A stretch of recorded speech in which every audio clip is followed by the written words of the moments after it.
Right, everyone ready with their know what they're doing? Sandwiches. It's a Blair Witch project. You know that it's the council, even though I haven't written it down. Okay. Yeah. Oh. Sweet.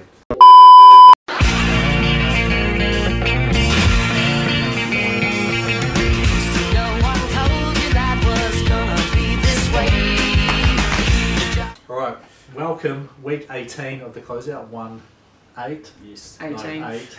These guys did. Yeah. Anyway, James Lissaman, Community Basketball Manager. Laura McDaniel, Coach Development Manager. Marty Davison, Referee Manager. And we'll get straight into the Miles Toyota Men's Premier Semi-Finals that were on the weekend. So we had number 2 Pioneer taking on number 3 Gators. 25-15 first quarter to Pioneer. Came out really strong to start the game and ended up winning every quarter. I ended up with 22 points. Does it make you feel good when you say that? Good. James, why don't you do my game, please? Well, it was to split it up, so it's roughly even. Okay, fair. Tom Weberly, 15 points and 9 rebounds, and Jesse Campbell hit 3 3-pointers in his 15 points. For Gators, Ben Carlisle-Smith with an amazing performance, 31 points, 12 rebounds, and 4 blocks for Gators, but unfortunately no one else in double figures for them, so they really didn't have much support, as we ended up winning 82-61 in that game, so it's a good wee win. Other semi-final, UC against Atami. UC were down 1 after the first quarter, but a massive 21-7 run in the second quarter gave UC the big lead. Jacob Mulholland with 37 points and 7 rebounds, including 8 3-pointers, so just a phenomenal display of shooting. Oh yeah. Yeah. Maybe say something? No, Yeah. no, I'm not Okay. going to say great shooting. Yeah. Yes. To be fair, the clip we've got of him, Yeah. like, I don't think that could be guarded. Not that one, but there was a few that might have been beforehand. but able to be contested. Josh Peterman also a fantastic game, 25 points, 7 rebounds and 7 assists, so good all-around game there.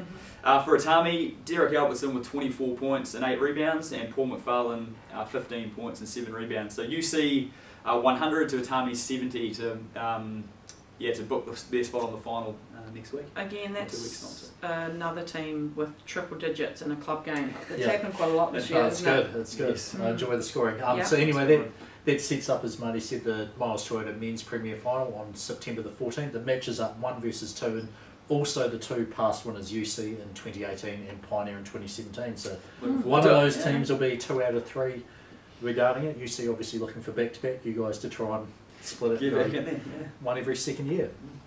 Oh yeah, me now. Apologies. So the Women's Premier League, Miles Toyota Women's Premier League. So we had their semi-finals this Saturday as well. First one up was Lincoln University versus the Mean Minties Mean. And Minties had a brief lead in the first quarter, but then that quickly went away and never came back again. So Lincoln took that game, final score 75-59. Lauren Hippolyte with 21 points and Connie Paletti with 18. And for Minty, Sarah Mason and Stacey Niau with 21 and 10 respectively. So Lincoln won every quarter there and came away with the win. So they book a berth into the final, which would be how many years for them in the final? At least 4 for them. I know they've they've won 2 out of the 2 of the past 3. Yeah. And the second semi-final was North Canterbury against Horswell. So North Canterbury came away with a 77-51 victory there. They took the lead early in the first quarter and then won every quarter from there on. Ezra McGoldrick came away with 17, along with Stella Morris with 17 points as well, the young Burnside High School player.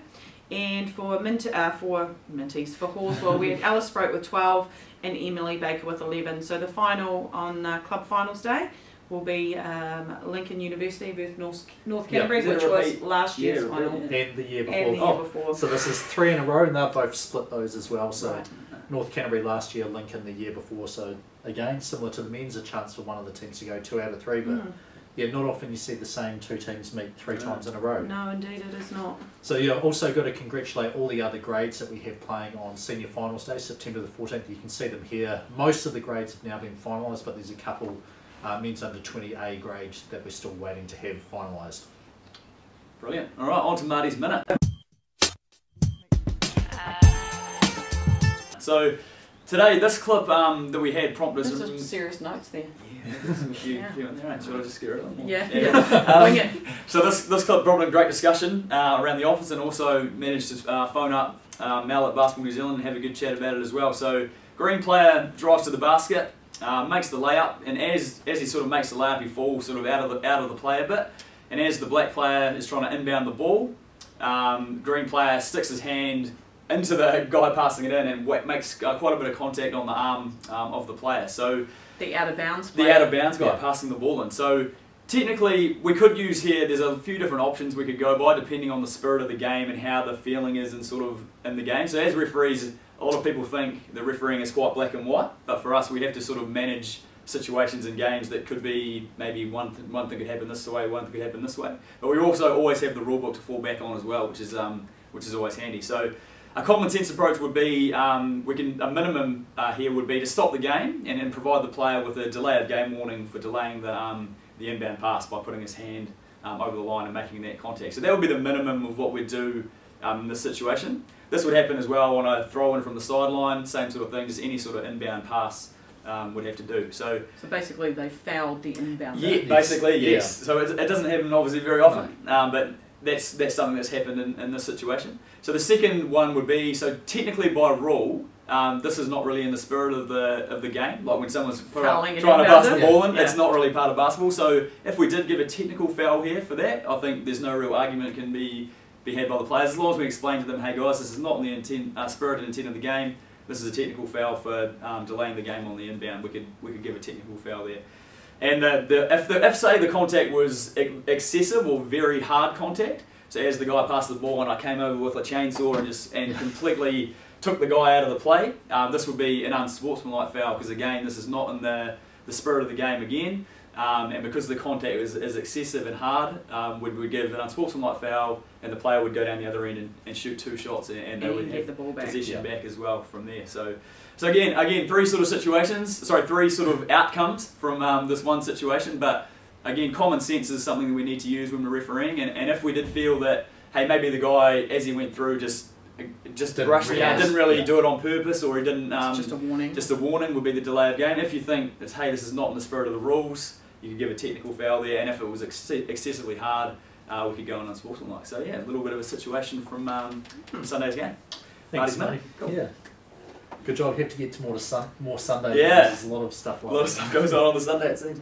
Anyway, on to Glory League Game of the Week now. We have men's under 20 development grade. This was between the Hornby Gators. You can see in their flash Gators uniforms here against St. Bede Checkers Red, which have red and black on their ones. So two pretty cool looking uniforms here. Back and forth game, never got more than 7 points away from one team or the other, and 15 ties or lead changes just went back and forth between the two of them. You can see Alexis Kameta Tapata with 18 points, including this sweet layup here, and Bailey Watson with 13, coast to coast for his bucket here for St. Bede's. But then a 7-0 run for Hornby Gators, Zyron Basin, 20 points, and he started that off with this crazy runner here to begin the run.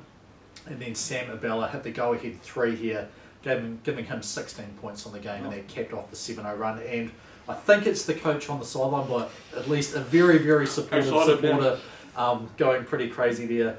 Hornby Gators scored 4 of the final 6 points, and they ended up winning 74-68. So good job, those two teams. That'll be their final game of the day. Is not in the final, but a good way to go out. Nice, exciting game. Cool.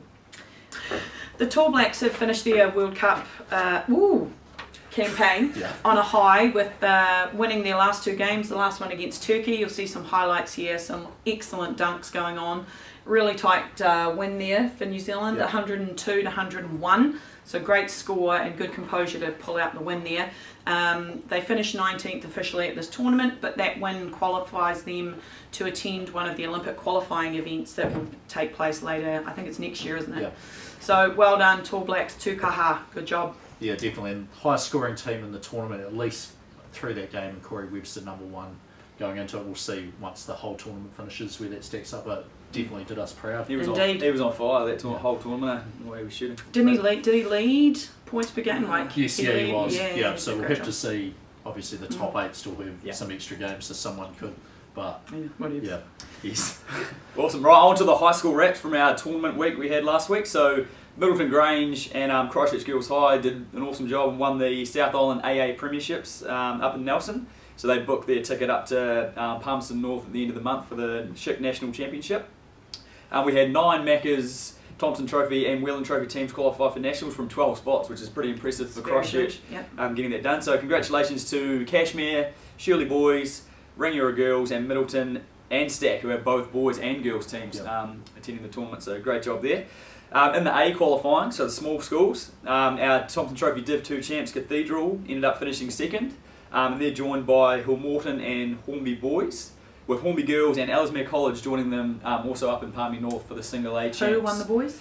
Yeah, who didn't win the Oh, I boys in the ignored A's? looking at that. Oh, I was just looking for our So it must team, have been a Canterbury team then? No, it St wasn't. Kevin's, I think. St Kevin's, was it? St Kevin's? Yes. St Kevin's, well done, St Kevin's. Very good. So great job with everyone who was involved, referees as well during the tournament. Yep. Great stuff. Yeah, so we got 5 out of 10 in the single A and then 9 out of 12 in the double A. So That's pretty good. It is pretty impressive. 3x3 has wrapped up over the weekend, so we ended up with 3 teams going over to Tokyo. Gators got basically a last-minute wildcard invite on Wednesday and flew out on Thursday. They won their first game. How does that work with visas and such? Actually, flights are yeah, well, you didn't need a visa, and then when you're not paying for the flights, it's yeah. someone else's responsibility to do that. Right. So they won their first game. UC did as well, so definitely acquitted themselves well over there. But the heat, it was high 30s over there. Struggled. I saw the New Zealand team slip quite a bit on the plastic court. Very physical. Yeah, the Swish team from Auckland, they came third overall, winning $7,200 New Zealand dollars from it for third place, and they now get a trip to Korea in a couple of weeks as well. So this bodes really well for the future with our players performing pretty impressively on the international stage. Very so well done. there's going to be some news about next season's competition coming out in the next couple of weeks. So hopefully we have an improved version of it next year. Awesome. Indeed, James. We're moving on to Plays of the Week now, and mine's a spectacularly basketball-specific Play of the Week. It occurs on a basketball court. It does occur on a basketball court, and I'd like to give a giant shout out to Tia Roffey here, who is just busting a great move in the blue owl costume for Christchurch Girls High. Takes a lot of courage to do that, whether your face is covered up or not. So go Tia, well done. Good on you. My one here from the game that Marty got that clip from, it's Pip Johnson here. Towards the end of the second quarter, you can see just laissez-faire, just, might as well shoot this 3 from behind halfway. The rest of his team's pretty happy. He's just like, another day in the office. How many did you say here? He ended up 37 in the game as well. Incredible performance. Wow. Yeah, so helped his team win. They were in the final, partly due to that 3. Yeah, absolutely. And my one here is from the under-23 semi-final, Gators versus Varsity. Conor McLaughlin, nice penetration to the basket. Perfect shovel pass to Barclay Miller, and he gets up with 2 hands and little swing on the rim as well. For safety, I mean, we've had Barclay on here a few times. He's just so athletic. Yes, he is. He's motivated by us. Yes, I think so. I think every time he goes to the basket, you know something's going to happen. So good on you, Barclay. All right, our final episode, our regular one for the season, wraps up next week. So we will do the draw for these fantastic tops. Then remember, get your tag entries someone. in. Yes, come on. Thanks, Brad. By the way. Yes, yeah. Laurie's got a couple of entries in it, but we'll wrap up the grand finals week. So week 18 in the books. Good job, good effort. Marvellous job, marvellous effort. Mate, every time. Outstanding job, outstanding effort. Late in the piece. Yeah. Nice change of clothes too. Yes.